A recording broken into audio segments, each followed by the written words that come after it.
ഒരു സംശയമില്ല. കേരളത്തിലും വലിയ മാറ്റം ഉണ്ടാകാൻ പോവാണ്. കോൺഗ്രസുകാർ വലിയ നേതാക്കന്മാരുൾപ്പെടെ കേരളത്തിലാവുമ്പോഴും ഇടതുപക്ഷ പ്രസ്ഥാനത്തോടാണ് സഹകരിക്കുന്നത്.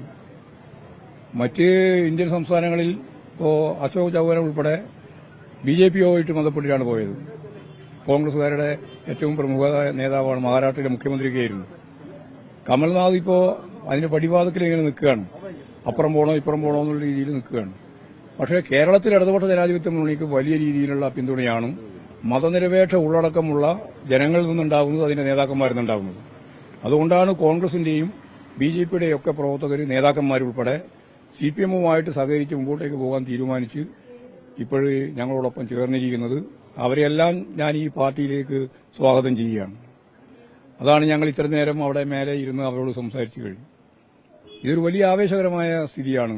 പത്തനംതിട്ട പാർലമെന്റ് നിയോജക മണ്ഡലത്തിൽ ഇടതുപക്ഷ ജനാധിപത്യ മുന്നണി ഒരു വലിയ വിജയം നേടുമെന്നുള്ളതിന്റെ ആദ്യത്തെ പ്രഖ്യാപനമാണ് ഇന്നത്തെ ഈ ബഹുമാനപ്പെട്ട നേതാക്കന്മാരുടെ ഇടതുപക്ഷ ജനാധിപത്യ മുന്നണിയിലേക്കുള്ള പ്രവേശനം. അതൊക്കെ വളരെ ഗൌരവമുള്ള സ്ഥാനാർത്ഥിയായിരിക്കും.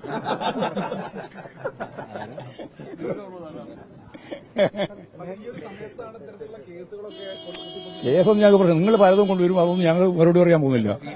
കേസിലും VD സതീശന് വേറെ രാഷ്ട്രീയമില്ലല്ലോ. കേസ് രാഷ്ട്രീയല്ലേ, അതുകൊണ്ട് നടന്നോട്ടെ. ഞങ്ങളതിന്റെ പിന്നിലേക്ക് പോകാനില്ല. നെഗറ്റീവായ ഒരു കാര്യവും നമ്മൾ നിർവഹിക്കില്ല. കേന്ദ്ര ഏജൻസികളും അതിന്റെ അപ്പുറത്തെ ഏജൻസി വന്നാലും കേരളത്തെ സംബന്ധിച്ചിടത്തോളം ഞങ്ങൾക്ക് നല്ല ധാരണയുണ്ട്. നിങ്ങളെ പിന്നിൽ വരാൻ ഞങ്ങളില്ല. നിങ്ങൾ എന്ത് വേണമെങ്കിൽ തയ്യാറായിക്കോ, കൊടുത്തോ.